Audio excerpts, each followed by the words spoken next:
All right, today I'm going to be talking about the Victorian period, just a little historical context and some characteristics. So a couple of things that were going on at the time period are just kind of really important conceptually to understanding the literature of the time period, because literature always kind of reflects the time that it's written in. So Victorian period refers to any literature that's written during the reign of Queen Victoria, which was from 1837 to 1901. And a lot of things were happening in England at the time. The first thing was that there was a substantial growth in the population. It more than doubled from about 14 million to about 32 million. The Industrial Revolution led to significant improvements in technology. So it really changed the way that people lived and worked and traveled. It offered a lot of opportunities, but it also kind of represented like a major upheaval in regards to how people live their lives. Think about the internet today. And how it's changed our lives in a lot of ways for the better, but also for the worse, as far as, we're completely relying on the technology now, and, going a day without your phone just seems like the end of the world. I know my son was grounded over the weekend and didn't have his phone, and I really thought he was going to throw himself out a window.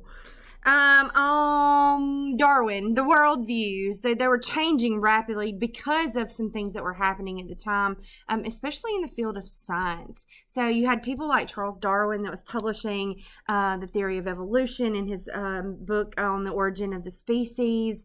The Victorians really kind of sought to put everything into a box. They wanted to be able to define and classify the entire natural world. And so something like Charles Darwin's theory of evolution that kind of purported that we evolved over time from animals kind of like shook everything that they really believed in. And so it was kind of met with either like just outlandish criticism, like this is not the way that it was, or people were like, maybe he's onto something here. And so it really kind of shook up their worldviews a lot.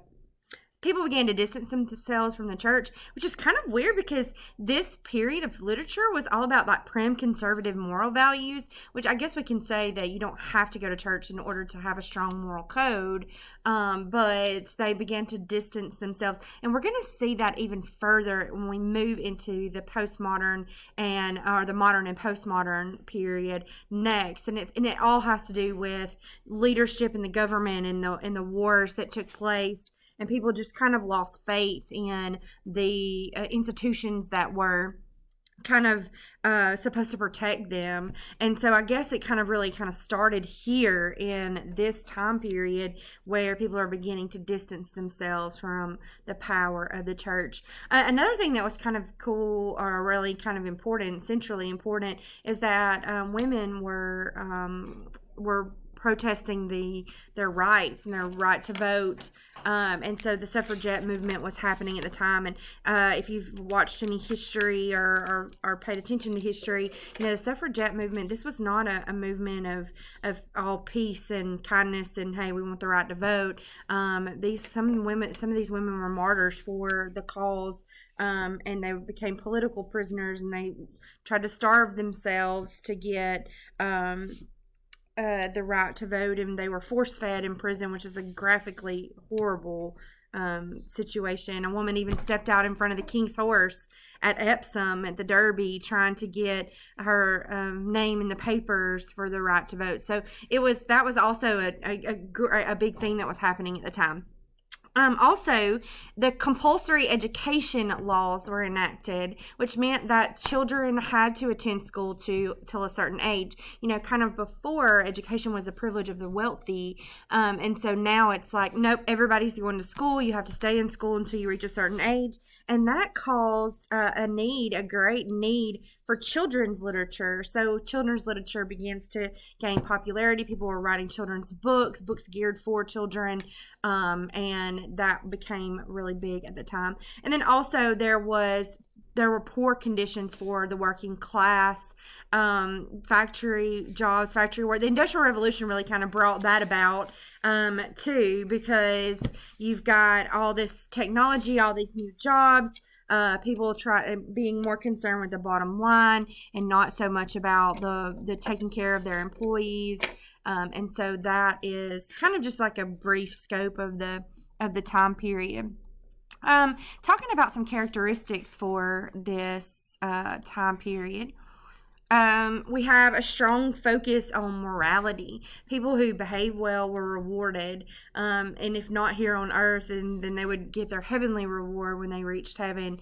And people who behave poorly were punished, and the same kind of follows. If it wasn't here on earth, it would be in their afterlife in hell or whatever it was that they individually believed in. There's a celebration of the past, kind of a romanticized version of the past. But these people were really kind of rooted in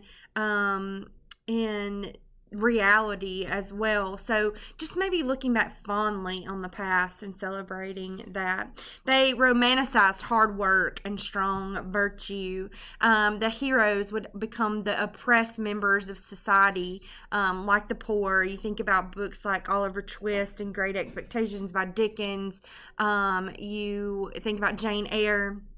The hero is gonna be the poor, the oppressed member of society, rather than the highborn and their struggles, right?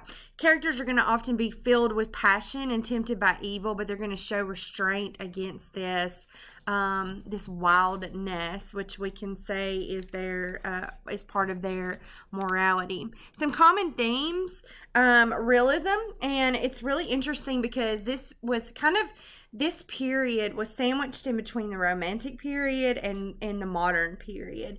And so it has kind of aspects of both. So you're going to see a blend of the Romantic when we talk about romanticizing those hardworking values, the ideals, also like the past, like celebrating and romanticizing the past. But you're also going to have characters that are really deeply rooted in realism, which would come next. And so we kind of have a nice little blend as the precursor for the modern and postmodern periods. Characters are going to come face to face with problems and interests. Like, they're not going to hide from the ugliness or the hardness, the hardships that they face. There's going to be a deviation from the old art for art's sake, and more about literature that asserts a moral purpose or teaches a lesson. There's going to be a great deal of pessimism and confusion, which again rolls right into the modern and postmodern periods, where people are glass half empty. They're burnt out. They feel betrayed and lost and that kind of thing. And so this is kind of the start of that. And great ideals like truth, justice, love, and brotherhood are going to be emphasized in literature. So Charles Dickens was arguably probably the most well-known Victorian writer of novels. And then you have Robert Browning and Alfred Lord Tennyson, who are going to be your most prominent Victorian poets at the time. Actually, Robert Browning, his wife Elizabeth Barrett Browning, at the time. But he wrote a lot of novels about the struggles of the poor and the battles between right and wrong. Oliver Twist, Great Expectations, A Christmas Carol. Those are all ones that you're probably familiar with, that you've either studied in high school or seen the film. I mean, I think everybody's seen A Christmas Carol or knows the story of A Christmas Carol. And then finally, their novels were portraits of difficult lives, in which hard work, perseverance, love, and luck are going to win out in the end. And most of them are going to embody a central moral lesson. So keeping these characteristics and the time period in mind, let's roll into the Victorian period of British literature.